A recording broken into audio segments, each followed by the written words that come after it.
a mainstay of the most popular holy day on earth and a pervasive sight in almost every winter nativity scene. The biblical figures that are commonly called the three wise men, the three kings, or more accurately, the Magi, are instantly recognizable. But beyond their introduction of an immortal Christmas tradition with their gifts of gold, frankincense, and myrrh to the infant Jesus, little to nothing is commonly known about them. Who were the Magi? Where did they come from? And could an intrigued mind learn more about their story than is heard during this year's nativity play? The story of the Magi, as with a lot of the most well-known biblical stories, is extraordinarily brief. Of the four Gospels of Matthew, Mark, Luke, and John, only two describe the birth of Jesus, Matthew and Luke. From that pair, only Matthew relates the story of the Magi and their visit to the infant Jesus. Luke, on the other hand, describes the visit of the shepherds, which, as we will see, seems to have occurred earlier than the visit of the Magi. These accounts, showing alternative details of the same event, explain why some nativity scenes display the Magi, others the shepherds, and some a mixture of the two. From a textual standpoint, this inclusion of the poor Jewish shepherds and the rich Gentile or pagan Magi symbolically conveys the universal message of Christianity, a revolutionary concept of equality in the ancient world. In Jesus' new spiritual realm, all were to be made welcome, regardless of status and background. The gospel story of the Magi was likely composed within 5 decades of the crucifixion of Jesus Christ, and it is almost certain that the author, who is now called Matthew, was either a Jew or at least someone with a strong familiarity with the Jewish faith and its first-century theological and political disputes. It is likely, then, that Matthew was either alive during the events of Jesus' life himself, or at the very least, he was able to consult with direct witnesses. Matthew also seems to have been influenced by the even earlier Gospel of Mark, as well as the mysterious Q source, a supposed early composition of the words of Jesus Christ, which was used by both Matthew and Luke in constructing their own biographies.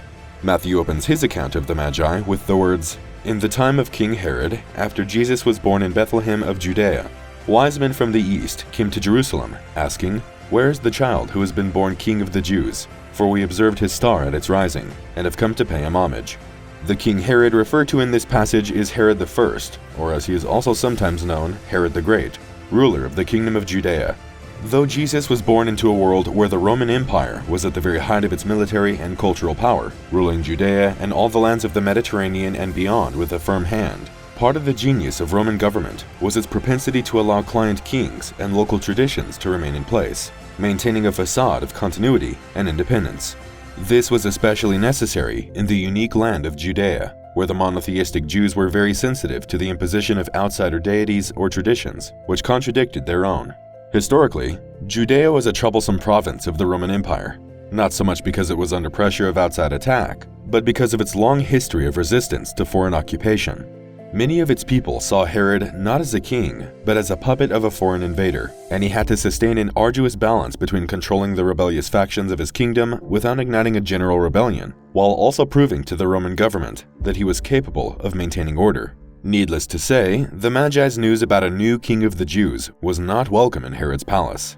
Matthew's gospel continues, "When Herod the king had heard these things, he was troubled, and all Jerusalem with him. Herod summoned his own counselors and wise men, and asked them where he could find the child. They answered that the child would be born in Bethlehem, as was foretold by the prophet Micah. Herod then told the eastern wise men to go and search diligently for the young child, and when ye have found him, bring me word again, that I may come and worship him also." The wise men took their leave of Herod and followed the same star that had led them on their journey thus far. As it came to rest, they rejoiced, and Matthew tells us, "When they were come into the house, they saw the young child with Mary his mother, and fell down, and worshipped him. And when they had opened their treasures, they presented unto him gifts, gold, and frankincense, and myrrh." Aside from this short account, Matthew offers us no further details on the Magi, except to say that they were warned by God in a dream not to return to Herod, and so they departed into their own country another way.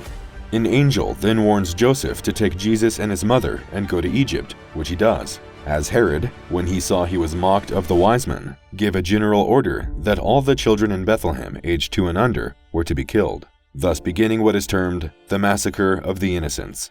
From this succinct tale, just 16 verses, some of them little more than a single line, a few peculiarities might become apparent to the observant reader.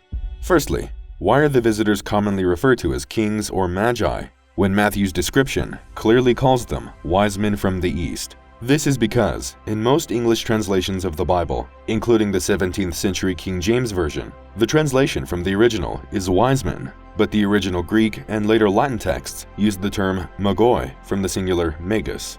The Greek and Latin expressions were themselves loanwords from Persian, and magus was the name used for the Zoroastrian priest caste of the Persian Empire. Given Judea's location as one of the easternmost provinces of the Roman Empire in the time of Herod, along with Syria, wise men from the east would almost certainly have come from the Persian Empire, then under the rule of the Parthian dynasty. The Persian state religion was Zoroastrianism, meaning that any wise men from the area would again almost certainly have been members of its priestly class. Zoroastrian was monotheistic, but differed diametrically from Judaism in virtually every other aspect. The Magi are also sometimes referred to as kings in modern parlance, but this was a later development and again not mentioned in Matthew's Gospel. Instead, the use of the term kings is likely in reference to passages in the books of Isaiah and the Psalms, all of which make reference to kings arriving to give homage to the newborn Messiah.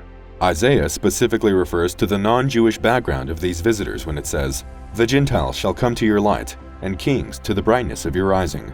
Another significant curiosity in the passage's opening lines is the lack of a definitive number in the wise men's party. Matthew clearly gives no information on this matter, and the two branches of Christianity in the Latin West and the Orthodox East have differing traditions. In the West, 3 wise men became the norm, most likely on account of the 3 gifts that Matthew states were given to the Holy Family.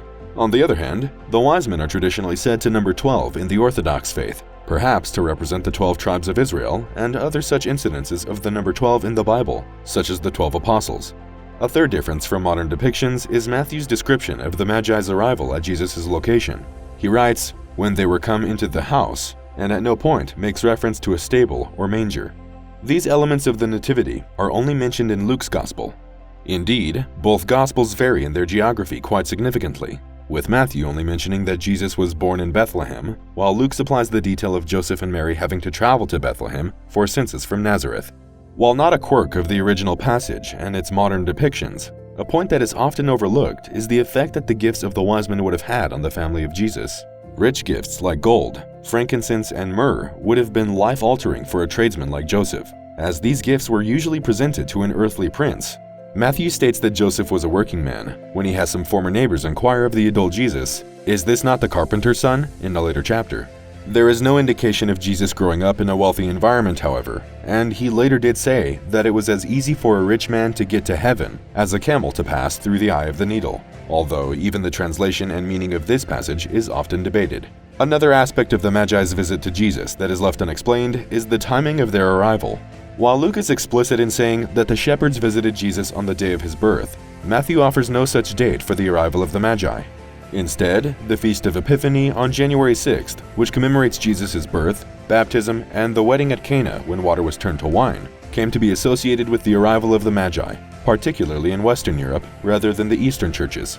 This feast dates back to at least the 2nd century, and from the time of the Council of Tours in 567, the 12 days of Christmas have lasted from Christmas Day until Epiphany.